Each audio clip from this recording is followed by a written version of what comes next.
এটা যৌক্তিক কথা। একটা এয়ারপোর্ট সেই ব্রিটিশ আমল থেকে, এখানে তখন বিশ্বযুদ্ধের জন্য ঘাঁটি গাড়া হয়েছে। এইরকম ঘাঁটি যারা সবগুলোই কিন্তু এয়ারপোর্ট হয়ে গেছে দুটো ছাড়া, একটা কুমিল্লা আর একটা শমশাননগর। শমশাননগর অতটা জরুরি নয় আর একটা এয়ারপোর্ট করা, কারণ সিলেট একটা এয়ারপোর্ট আছে, কিন্তু কুমিল্লা তো অনেকগুলা জেলার কেন্দ্রস্থ। এটা খুবই যৌক্তিক দাবি। এই দাবি আমরা শতভাগ সমর্থন করি। প্রধান উপদেষ্টার নেতৃত্বে বর্তমান সরকারকে অনুরোধ করব, আপনারা মনোযোগ দিন। বিভাগ, আপনারা বিভাগ পাইলেন না, আপনাদের কপালের দোষ। আপনাদের জেলার নাম কুমিল্লা।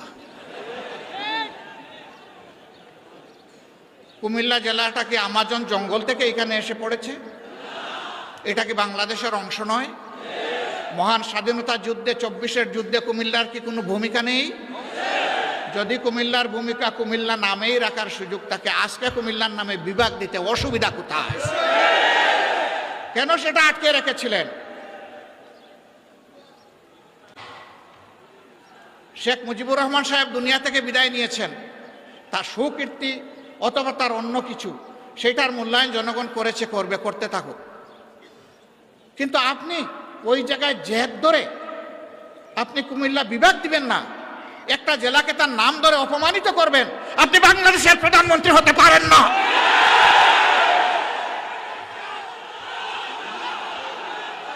বাংলাদেশের যিনি প্রধানমন্ত্রী হবেন, তাকে বাংলাদেশের প্রতি ইঞ্চি জমিকে সম্মান করতে হবে।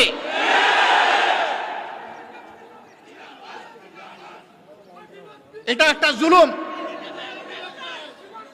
একটা এলাকার লোকদের উপর নিঃসন্দেহে এটি একটি জুলুম। অনেকগুলা জুলুমের মধ্যে এটা একটা জুলুম। আমরা বর্তমান সরকারকে অনুরোধ করব, তার তো সব কিছুই রেডি আছে, আপনারা মেহেরবানি করে তাদের এই হক পাওনাটা কুমিল্লাবাসীকে দিয়ে দেন। নামের জন্য কুমিল্লাবাসী যুদ্ধ করে নাই, বলে নাই সুরমা নদীর নামে করেন, কুশিয়ারার নামে করেন, তিতাসের নামে করেন, এটার নামে করেন, ওটার নামে করেন। কুমিল্লাবাসী এটা বলেন নাই। কুমিল্লাবাসী বলেছে আমাদের নামেই, আমাদের পরিচয়, আমাদের বিভাগটা দিয়ে দেন।